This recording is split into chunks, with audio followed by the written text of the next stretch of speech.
Okay, I'm here with Nick Klastava. I said it right, right? You did. Yay. I'm so glad to meet you sort of in real life because I am, as I said, I think I announced last week that you were like one of my top two favorite Instagram accounts. Oh, that's so sweet. Because everything you post just really, really, really resonates with me. So I wanted to chat with you to learn more about you and what your life is like, your family, what you do for a living, that sort of thing. And then also really wanted to touch on your evolution as a runner of how you, because you are a serious runner, you're a competitive runner, you've run super fast times, but you do an amazing job of not taking your running too seriously. Like to me, at least from an outsider's perspective, it looks like you have wonderful balance. And I find that it's really hard to be competitive and want the best for yourself in your running and not just be too strict and take it all too seriously. So yeah, so that's a lot. Are you Yeah. all talking about this? Yeah, I wasn't always that way, but it took some work to get there. I think I'm in the middle of that right now. Like, I think my injury journey over the past 4.5 years has been like this unraveling of who I became when I started to go after fast times and like kind of get back to where I was, where the joy really was. So yeah, so let's start with like your a brief overview of your running history, if that's cool. Yeah, that's cool. I started running in 1996 because one of my friends sort of challenged me and said, I ran cross country and I'm fast now and you'll never be able to do it. And so boys being boys, I was like, oh, I'm going to join track. And I showed up the first day of track and I was going to be like a sprinter and a javelin thrower. And the coach was like, distance runner. I was like, what? And so I didn't like love it at first. My first season was a lot of like cutting runs short or not really enjoying distance. And then I had a really supportive coach who was like super fast and like out of college and would run with us. So all summer long we would meet and he would do runs with us and like I started seeing some potential and started enjoying it. And so I ran in high school. I went to Monmouth University in New Jersey and ran collegiately there. It was a D1 school and I was sort of out of my league a lot. So if I had a good day, it might be in the fifth heat of an invitational at Duke where I'd finish like 20th in the fifth heat and run a PR. So it was like it was hard, but it was fun. And then graduated college and took 8 years off from running. And um, yeah, and then we moved to Maryland from New Jersey and I'd gained a lot of weight and I was like, well, running always worked. I want to try that again. And also, I always wanted to run a marathon before I was 30. So I was like 29 and a half. So I signed up for Wine Glass. Had no clue what I was doing. I was a 10K runner who didn't even like running double digits for long runs. And I was trying to figure out how to do this marathon stuff. And things are like, oh, eat gels. And I'm like, what? And it's like, do these tempo long runs. And I'm like, what?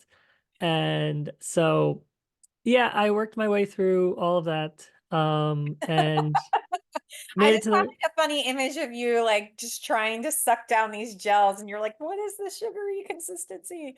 I know it made no sense. And so yeah, so I worked my way through that, got to the race, blew up a mile 20 because really Everybody wasn't does, prepared. right? I Yeah, mean, yeah, and I set a ridiculous goal. I show up on the starting line, and I was like, I didn't even have a time, and I was like, oh, I'll just try for this BQ thing, and blew up a 20 and slow walked my way in. But then I was hooked and I was back. And running has always been like such a big community and part of my life in this way of like friendship and people. And so I met a running group in Maryland and started making friends with people and started having people to do runs with because we do our long runs and we catch up with our friends for 2 hours and people don't understand what that means, but to us it's our because it's it's our also joy. at 4 a.m. in the dark. Yeah. You wouldn't even recognize these people you tell your whole life story to, like in the daylight in normal clothes. Yep. But so I met some friends who like became friends with me, and then our significant others became friends, and then our kids, we both had kids, and our kids are friends, and we'll hang out, and like our kids will play, and it's like running has always been like this huge community to me of like the people you meet, like the memories you make, the fun and enjoy along the way. But when I came back to running, there were some competitive people I was training with, and all I could think about is where I used to be Mm. and like comparing to older versions of myself and comparing to other people and what they're doing and comparing my race times and having anxiety around workouts and pressure around races and things I didn't really have my first go around because it was all new. Like, sure, I wanted to perform in a race because in high school and college it's just competitive, but I didn't have any of this, oh, I used to be here and now I'm here, or like, am I doing it right? Like, I Mhm. knew I was doing it right. I just was trying my best, right? And so it was new to like experience all that comparison and all that struggles, and really slowing myself down a lot because I always wanted to be where I was. So I'd have like, I knew 400 meters on a track, what I used to run. And so I'd know the splits exactly. And if I tried doing a workout 10 years later, it was nowhere near it, but I'd be like, gotta run that time. And so I'd run myself into the ground and, not be ready for races and, just be flat. So it really slowed me down. So my journey back was a lot of like learning how to be comfortable where you're at and sort of growing from where you are and not putting this pressure of like, oh, okay, I used to be here, I have to be there now, or it's not good enough. Okay. So I know I said give a brief overview, in which you did a beautiful job. Um, but like I have to imagine that that journey from competitive Nick to I am running for joy, and if fast times come along with that, that's awesome. I enjoy the journey. It's not about the destination. That had to have been, I would imagine, a long process of unraveling. Was it? Or did it come easy to you? And if so, tell me how you did it. It definitely didn't come easily. It was long and lots of struggles and lots of thinking I'll never be back to where I was. And it took a lot of, giving myself grace and sort of being okay where I'm at. And it probably took me from 2010 to like 2016 to even see times remotely near where they used to be because of how much pressure I was putting on it. I was still working hard. I was definitely doing more mileage than ever. My workouts maybe were slower, but like it just took a while because I always wanted to be somewhere else. And I Mm, always wanted to be that spot that I had. And then I would just beat myself up about why did I take all this time off? And look where I could have been. And it was just like hard, right? And so it didn't come easily. It took me getting a coach in 2017. And I never knew if I wanted one again, but having someone very supportive and like helping reassure me of the things I need to do. Like one of the first things we did was we told me I'm not going to run on a track anymore. I'm going to do it on the roads mm, because I could do so much math on a track that like, I'd be 100 meters yeah. in, I'd be like, that's my pace. I'm slow. And then 200 meters in, I'm like, okay, now I'm on time. 300 meters in, I'm slow again. It's like just so much feedback I don't need. And it's like the same thing with Garmin watches today where people let it beep at them constantly. And sometimes it's good, but for me, it was so much pressure that it was like I would be beating myself up 100 meters into a 1600 meter rep or a 2 mile rep. And it's like, why? Like, just let it come. And then it was also like, helping me run a lot more by effort and pace, or effort and feel, right? And learning what that really means because I used to be just what a watch said was like, that's good enough. And it took me a lot to feel comfortable being like, okay, well, what's the effort I can do? Like, in reality, a tempo run is really an effort driven, Hmm. run. It's not really a number. Like we all have threshold pace in our head of what it should be, but Right. it's an effort, right? Because if you're teetering, if you're dying and your heart rate's at 180 and you're doing a 20-minute threshold run, it doesn't matter what the number says, it's wrong, right? Yeah, Because that's you're not supposed to, your threshold. but you're just running a 5K or a 5 mile race or whatever you're doing, so, the other thing was like helping was like eventually we moved to a point where I got comfortable enough to not even take my splits in a workout. Like I might get a workout that says, warm up for 20 minutes and then do 8 times 2 minutes on, 2 minutes off at 5K effort, and then do a 15-minute cool down. And so I'd run for 15 minutes or 20 minutes for the warm up. And then at 20 minutes, I'd run hard for 2 minutes. And I wouldn't lap split my watch. I wouldn't have it like auto lap split. It would just at 22 minutes, I'd slow down. And I would do that 8 times. And when I finished the run, all I had was what my mile splits were, which doesn't tell me anything because every mile had some easy jogging and fast jogging. So I never knew like if I was running exactly 5K pace, like whatever that would have been. But I knew when I finished, I put out the right effort because I ran hard and I knew what 5K felt like. And I was running hard. I was tired and I'd finished the workout knowing I could do another rep. And that's how I knew I put out the right amount of effort. And I would leave the workout more joyful than if I had to look at my splits and go, well, they're a little slow. So it probably was a bad workout. Like I didn't Mhm. have that feedback. I knew when I finished, I gave it what I had that day. And that felt good to me. When you were pace centric, when you were still on the track for those 6 years, um, do you feel like that was holding you back because you were running outside of your zones? You were maybe struggling with injury because you were running outside of your zones, or like, how do you feel that that was holding your progression back? Yeah, I didn't get a ton of injuries. I was very lucky on that front, but I definitely was running too fast. I would try and hammer at these in paces that like were nowhere near where I was racing. And I think for a lot of people, it's hard to see these workout numbers and be like, okay, well, now I can race that. And then it doesn't show up. And, it's instead of thinking, oh, maybe I should pull back my training and be more where I'm at. It's like, okay, well, I just need to be tougher in my race, Mm, because I'm doing it in training. But like, we're probably overdoing it in yes. training because, the phrase I always like to say is workouts are about gaining fitness, not proving it. Because the idea is you just want to get more fit in a workout. You don't have to go out there and prove some number. You're not running your race in training. But if you're running so hard that you can't race, that weekend or that race a couple of weeks from now because you're training so hard, then you're doing it wrong, right? Because that's not what we're supposed to do. Like, so I was definitely working out too hard and Hmm. running all these numbers that when I finally broke my 5K PR 20, let's see, I ran it in 2002. So 17 years later at 38, could not run any of the splits I could in college. I couldn't run mile repeats under 5 minutes. I couldn't do any of that, but I could go run a 5K and, right around 5 minute pace or, a 10K at like 5:10 pace because had all that, I was doing the workouts at the right pace. I wasn't obsessing. I wasn't overdoing it, and I was more fresh on my workout days. So, and the idea of like cumulative fitness over all the years too helped. But I was definitely older than I was at 21 when I Right. could do anything and never be sore or tired. I love that's such an important point though about like not proving yourself in the workouts, because I do think a lot of us, we think we underperform on race day, but really it's because we were overperforming in our workouts and running outside of the zones that were specified for the purpose of the workout.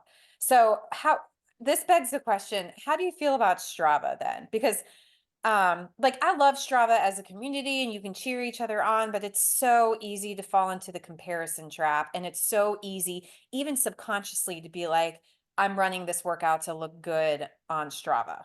Or you run this great workout and then you go and somebody else's, work long run pops up and you're like, "Oh man, their pickup pace was faster and for longer than mine." And then all of a sudden you feel defeated and out of shape. Yeah, 2018, I had just run a really good half at Richmond for CIM, and I had my last big long run, and it was like 60 minutes of marathon pace. And it was the first long run, the whole entire training block where I really was like, hey, it'd be nice to be around this pace. And while I don't hit splits, I have miles, miles laps. So I sort of have an idea if I wanted it. But that workout went terribly. It was like 25 seconds slower than where I wanted to be for the average of the hour. And I went back, put in my Strava, and then saw all through Strava, like everyone was crushing their CIM long run. And I was like, you know what? I'm done. And I didn't cancel it. It's still my training log, and I still look at it for my own data, but I don't scroll through everyone else's. Yeah. Like, if I get that, it's usually I see what people do on Instagram, and like that's where it's usually more words and more like emotions behind what happened, and less of like here's this number that I did to show, maybe to show what I'm doing on Strava, show the mileage, show the times.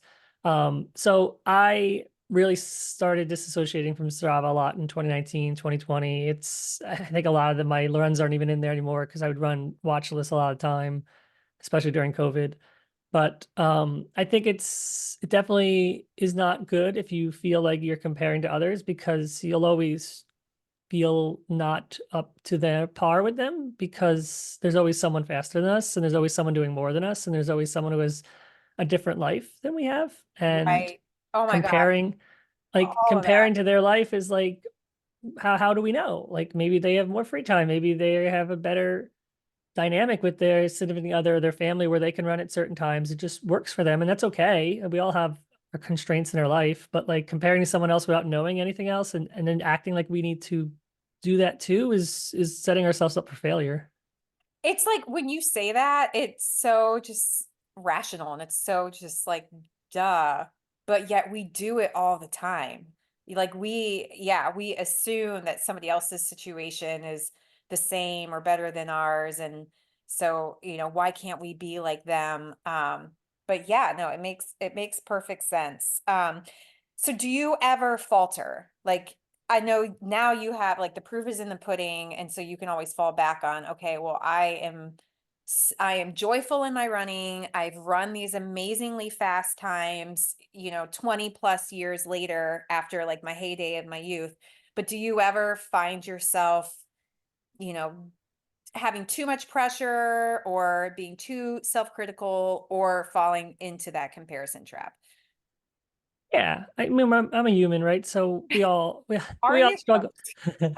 Well, update, I'm not. No, we all fall back in traps. Even any mental, health journey, any mental journey, right, has moments where we lapse, right? And it's just catching myself, right? There's been times where, especially I was not doing as much during the pandemic years in training. Like I was really fit before it happened. I think a lot of people were. Then, everything shut down and all the races were gone. And then my training changed. And I think a lot of people were very good at solo running all the time and, having all this free time, maybe being home. But for me, it's like I really got joy with running with others. And I lost that for a little bit. And so it was hard to do the training I was doing before. And so when everything sort of came back up, and races were back, I was a lot less fit than I was. And I was older.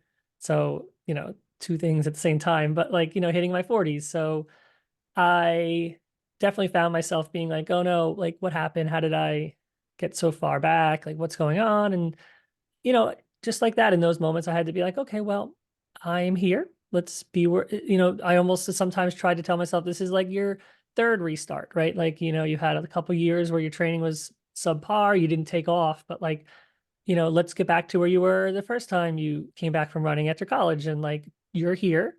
That might mean these times that are slower than before.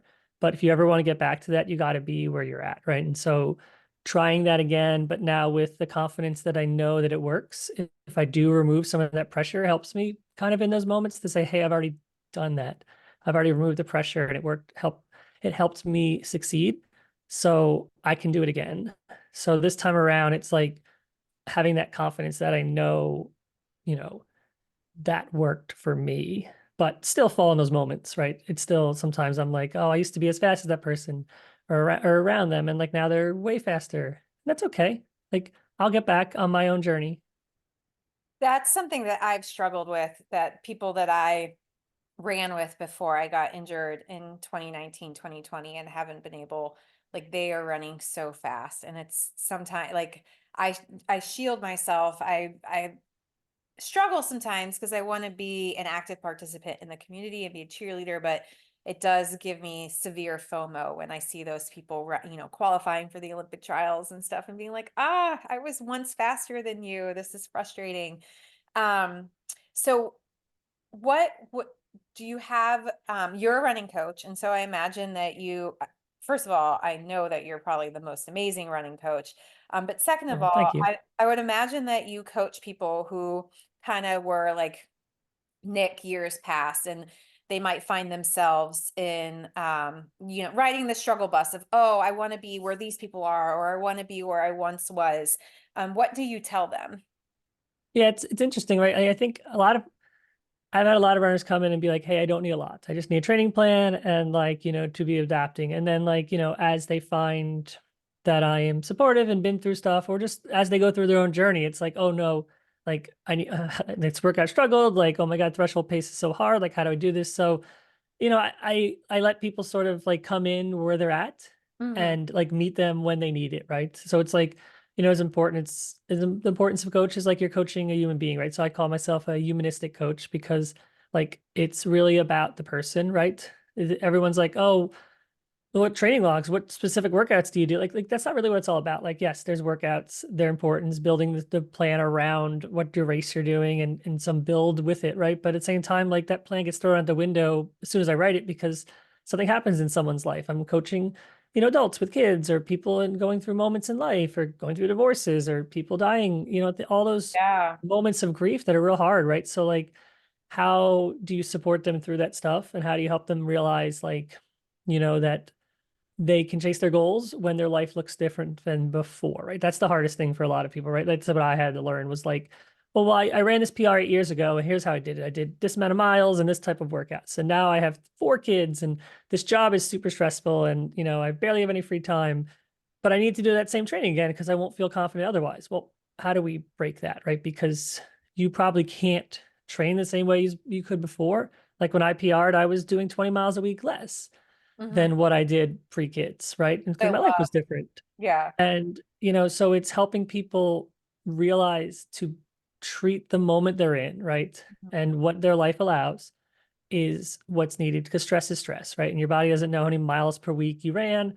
It knows how much stress is going on, right? And so helping them feel confident if they need to skip a workout, helping them feel confident that if a workout you don't hit the splits, doesn't isn't a death sentence, isn't all the fitness isn't lost, those types of things that we all go through. I think, I have a lot of empathy. So just being able to feel through people's moments and know sort of what they're going through, just rather words, right? There's a lot of my athletes I've been working with for 4 years where I can see in a note in VDOT or a text that like, okay, well, I can see what's happening here. They need this level of support. They need this. We need to maybe change things up. We need to change a workout, right? Whatever it is, right? Just to help them in that moment. So for me, that's what I love, right? It's because having someone just successfully nail every single workout and then run a PR, that's the dream. That's like that Yeah. happens once in a blue moon. But like having someone navigate life and balance their life, right? And like live their moments that they love, like maybe going out with friends or maybe doing things on a Friday night, even though there's a long run the next day or whatever brings them joy. Having the confidence in themselves that they can do that stuff while also training at a hard level, right? And not feeling like if I don't sacrifice everything, I'm not committed to my goals because that seems to be the never ending mantra of social media. If Mm. you're not sacrificing, you're not caring. Well, that's not true. Like some people love their life and they love their goals and they can do both, right? It just requires balance and it requires being smart and it requires overall confidence and belief in yourself that you can do both and that you can still succeed and having people in your corner that remind you of that, right? That's literally the most important part because by ourselves, we're only so strong, but with people in our corner that are reassuring us, and that's the point of a coach, that's helps you when you do fail, you're going to get caught and, carried back up to where you were.